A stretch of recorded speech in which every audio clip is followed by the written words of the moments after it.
ஒரு வடநாட்டுக்காரும் ஒரு தமிழ்நாட்டுக்காரும் ஒரே ட்ரெயின்ல போயிட்டு இருந்தாங்க. அப்போ ஒரு அம்மா படுத்து தூங்குறதுக்காக அவங்களோட பர்த்தை எடுக்கிறதுக்காக தமிழ்நாட்டுக்காரர்கிட்ட உதவி கேட்டாங்க.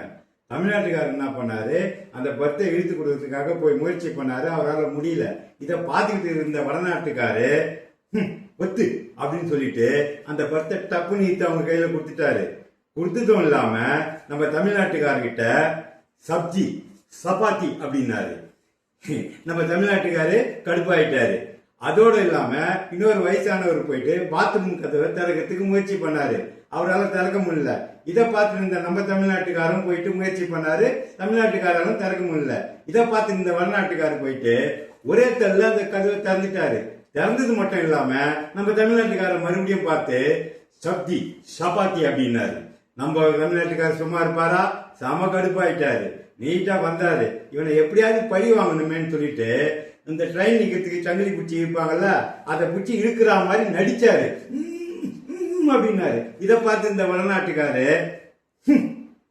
அப்படின்னு சொல்லிட்டு சங்கிலியை பிடிச்சி வேகமா இழுத்தாரு. ட்ரெயின் நின்றுச்சு. டிடிஆர் மேல வந்தாரு. யார் சங்கிலியை பிடிச்சி இழுத்ததுன்னு கேட்டாரு. வடநாட்டுக்காரு நான் தான் இழுத்தேன் அப்படின்னாரு. 5000 ரூபாய் ஃபைன் கட்டு அப்படின்னு சொன்னாரு.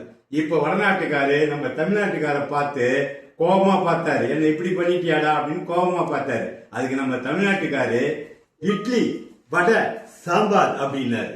சப்ஜி சப்பாத்தி துணிட்டு என்ன இவ்வளவு வெறுப்பாத்தினியா நீ? என் இட்லி வடை சாம்பார் பண்ண வேலையை பார்த்தியா அப்படின்னு நம்ம தமிழ்நாட்டுக்காரர் கேட்டாரு. வடநாட்டுக்காருக்கு பலம் அதிகம், தமிழ்நாட்டுக்காருக்கு மூளை அதிகம். இதை பத்தி நீங்க என்ன சொல்றீங்கன்னு கமெண்ட்ல சொல்லுங்க. இந்த வீடியோ உங்களுக்கு பிடிச்சிருந்தா சப்ஸ்கிரைப் பண்ணுங்க, லைக் பண்ணுங்க.